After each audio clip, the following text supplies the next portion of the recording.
Hello, my name is TJ Parcell, and I'm the director of this short film on prison sexual safety. But I'm also an ex-convict. When I was 17 years old, I was sent to an adult prison in Michigan for robbing a photomat with a toy gun. We recognize that coming to prison can be an overwhelming experience for anyone, but especially if it's your first time. Riding the bus in through the gates, every bad prison movie I'd ever seen in my life was rolling through my head. I was in shock. I really didn't know what was going on around me. You're stripped of everything. Nail polish, the weave. I just felt like my life was just flipped upside down. This place is a challenge for anybody that comes through the gates. The purpose of this video is not to scare you, but to help you do your time more safely. In the making of this film, we spoke to dozens of current and former inmates. We wanted you to hear from the experts, the men and women who have served their time in New York State. My name is Anthony J. Annucci, and I am the Acting Commissioner for the New York State Department of Corrections and Community Supervision. I want to talk to you today about an important federal law called the Prison Rape Elimination Act. The inmates, the officers, and the staff that you see standing behind me have all agreed to talk to you openly and honestly about the law, how to avoid sexual abuse, what to do if you are sexually threatened or abused, and the investigation process. I want to personally communicate to you that New York State has a zero-tolerance policy for sexual abuse and harassment. What that means very simply is this: even one incident of sexual abuse or harassment is one too many. Anyone who is found to have sexually abused or harassed another person will be disciplined and will be punished to the maximum extent of the law. In conclusion, let me assure you the department wants to do everything within its power to provide you with a safe and humane confinement while you are serving your sentence of imprisonment. Thank you and stay safe.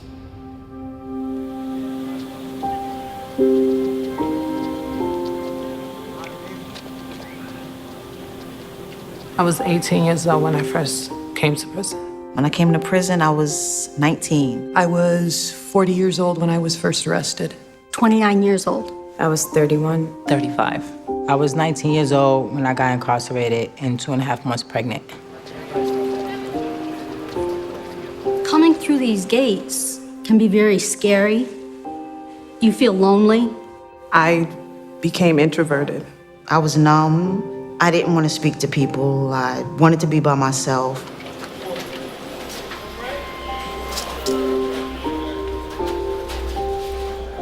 It was a culture shock.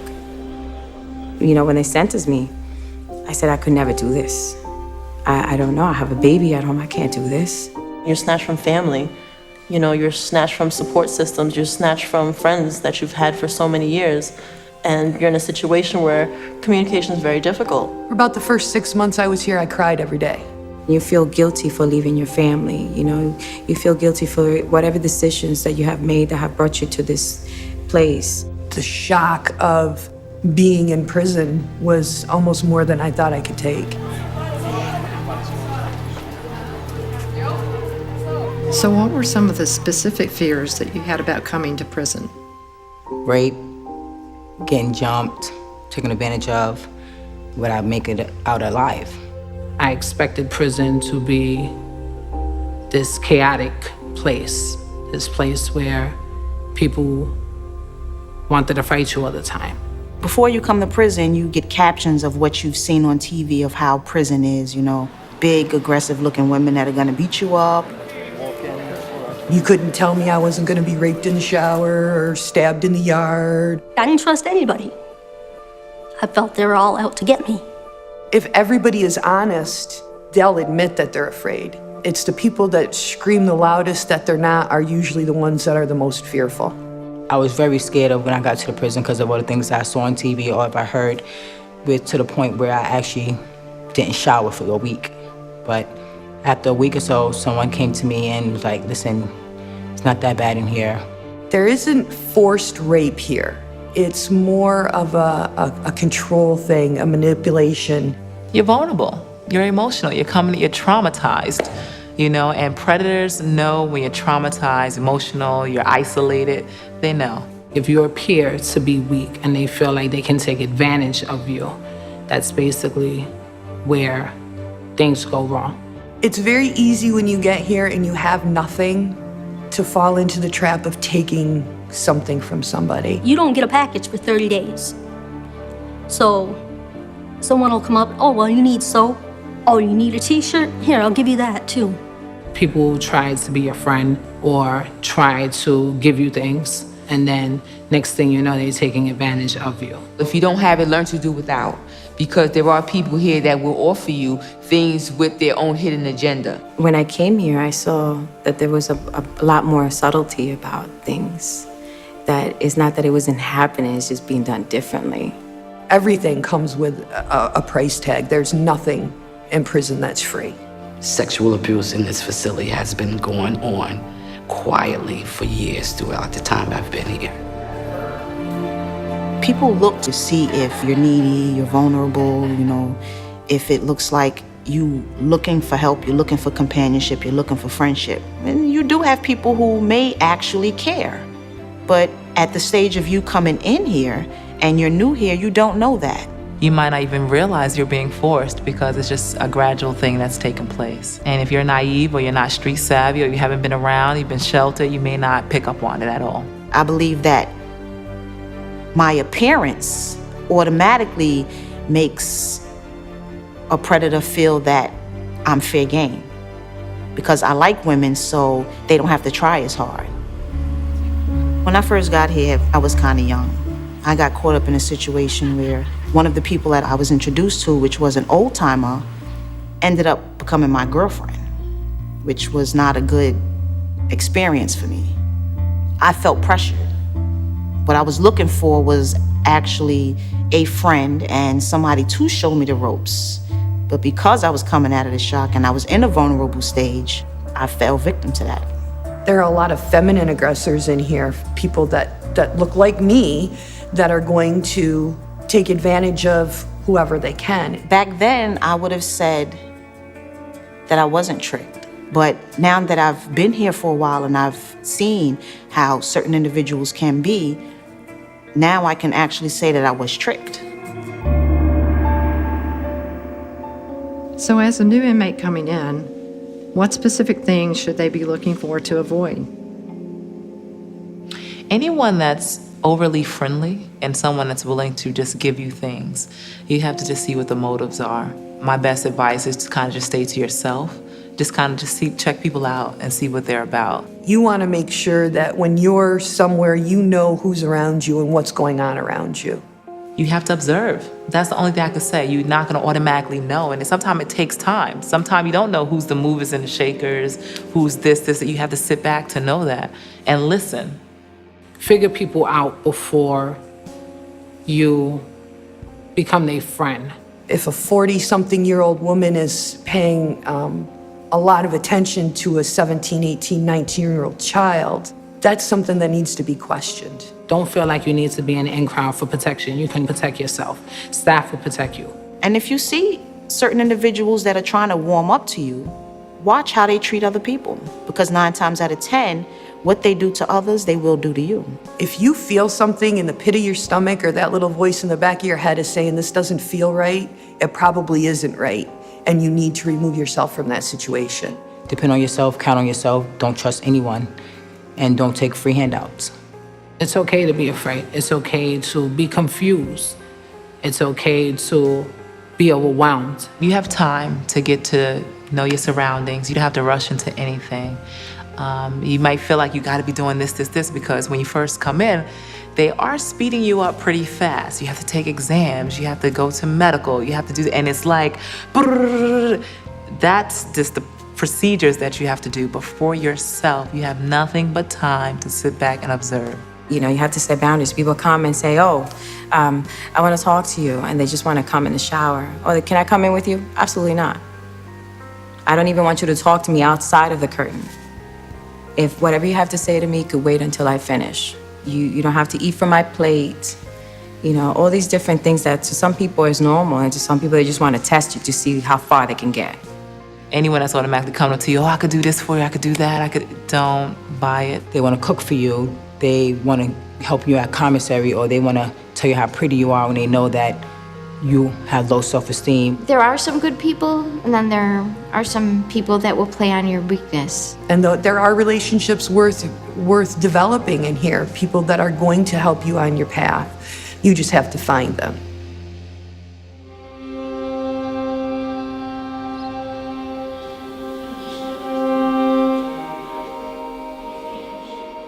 There's always a sense of loneliness in prison.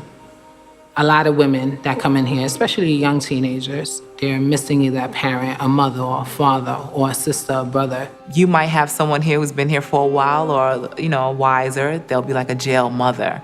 They're the ones that take care of everything and take care of the person coming in and provides and cooks. The jail daughter is the one that needs a little bit more guidance. You have older inmates that tend to say, hey, you're my jail daughter. Or, hey, you're my little brother or something if they look aggressive, or my little sister, and you have that family dynamic. We have people coming in here as young as 16 years old, and they're gonna be here for a very long time. You still need that guidance, so you find it within your community. You get cool with them, you play dominoes with them, you play card games with them, you eat with them. And you also probably will share clothes and take showers together. But in some family members, they also will start liking you too as well. Some of them can be healthy relationships. Not every relationship that you develop in prison is an unhealthy relationship. However, some of them are not. You see that a lot around here, that it starts off as one thing and then it becomes a sexual relationship. And now you're controlled by other people.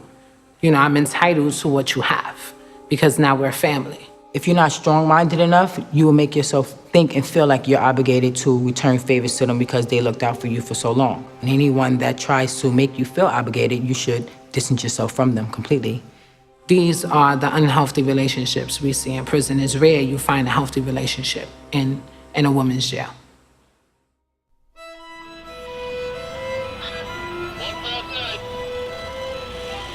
The people that are predators here, whether it's a woman, whether it's a man, an inmate, or an officer, they know who they're going to target. And they're very skilled at finding their next victim. I don't think anyone deserves to be taken advantage of, and it can come in any forms. It doesn't have to be inmate, it can be staff, and that happens also. And all it is someone taking advantage of you. Some staff can be just as dangerous as the women in green. They can be women, they can be men. Doesn't matter. Just know your personal boundaries for yourself. No one should be overly touching you or, you know what I mean? Too personal, but you have to know the difference because you'll get caught up. The boundaries would be if an officer wants you at his or her bubble for long periods of time. If they give you a compliment of, oh, that shirt really looks nice on you, or, anything that's not in the protocol of what an officer is supposed to do. The people here can also be as manipulative too. They're not always victims. There's the name that we call women who play the bubble for a long period of time, the officer station, and the name is bubblettes. That's basically a woman who stays in the officer's face and flirt with them. They're always up there. A little cleavage showing. They're just there in the officers' faces. Whether it's female or male, it doesn't matter. You don't want to be that person. Because when does it stop, really? You just get yourself all tangled up. Attraction is natural. Might see somebody that's a handsome person or a nice-looking person, but it's a boundary. It's a line there. You can't cross that line. And if somebody approaches you and you feel uncomfortable, say something. Some officers are wonderful. You can go to them at any point and say whatever, and that's not going to go somewhere else, and they're going to address the issue. There's some officers out there that are they are genuine. They're not playing when it comes to our safety or someone harassing us, for any minor thing or something as serious as, hey, this girl's been stalking me.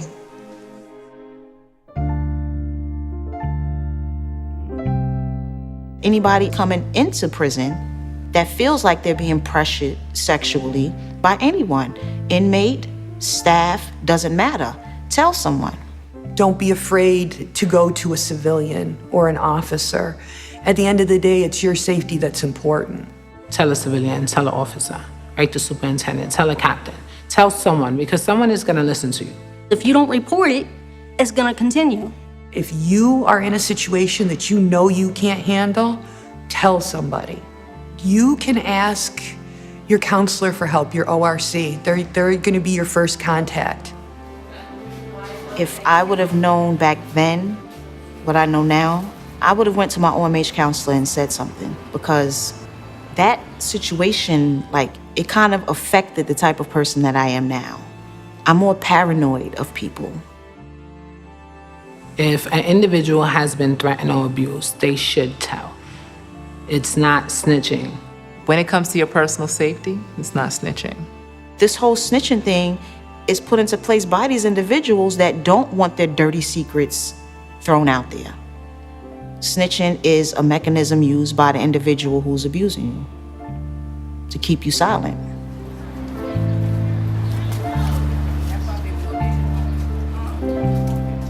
You have to speak up. If it's kept and pushed under the rug, there'll be people after you that go through the same ordeal. And by you not saying nothing, you basically perpetuate this happening over and over and over again.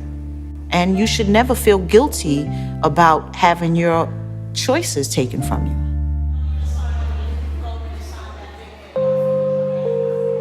If you've been sexually abused, it's important to seek medical attention right away. Do not wash, shower, brush your teeth, or go to the bathroom. Important forensic evidence can be gathered that can be used to hold your abuser accountable. We can also provide you with medical treatment that can reduce your risk of contracting HIV and other sexually transmitted diseases. You have a right to be free from sexual abuse. The persons responsible shall be held accountable to the fullest extent of the law. All complaints are taken seriously, thoroughly investigated, and you have a right to know the results of our investigation. You have an absolute right to report and to be free from retaliation. The department has established many ways one can report sexual abuse, sexual harassment, or related incidents of retaliation. You can talk to an outside rape crisis center, and you can ask them to report for you. You can also write to the Inspector General or Sexual Abuse Prevention and Education Office. If you want to report to someone outside of DOCS, you can write to the State Commission of Corrections. A family member can report on your behalf, including calling or emailing the Inspector General directly. You can file an inmate grievance or drop a slip. You can report to anyone at any time. The sooner you report, the sooner we investigate. My name is Jason Effman. I'm the Associate Commissioner in charge of the Sexual Abuse Prevention and Education Office. It doesn't matter what you did to come to prison. Sexual abuse is simply not part of the penalty.